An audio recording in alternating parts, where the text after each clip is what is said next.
আসসালামু আলাইকুম। আজকে দুপুরে ঠান্ডা ঠান্ডা আবহাওয়া দেখে আমি ভাবলাম একটু খিচুড়ি রান্না করা যাক। তো আমি এখানে মাসকলাই ডাল দিয়ে খিচুড়ি রান্না করব, কারণ মাসকলাই ডালের খিচুড়ি আমার হাজবেন্ডের অনেক পছন্দ।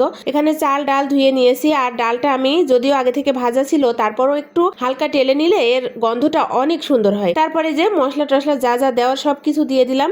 আর এখানে মাঝারি সাইজের আমি একটা আলু দিয়েছি। আলুটা দিয়েছি কারণ যাতে আমার বাচ্চারা একটু ভাতটা মাখো মাখো হলে খেতে ওরা পছন্দ করে, তাই। আর তেল দিয়ে এবার ভালো করে মাখিয়ে নিতে হবে। এই খিচুড়িটা হাতে মাখিয়ে রান্না করলে কিন্তু এর স্বাদটা অনেক ভালো হয়। তারপর এই যে পানি পরিমাণ মতো দিয়ে রান্না করে নিয়েছি।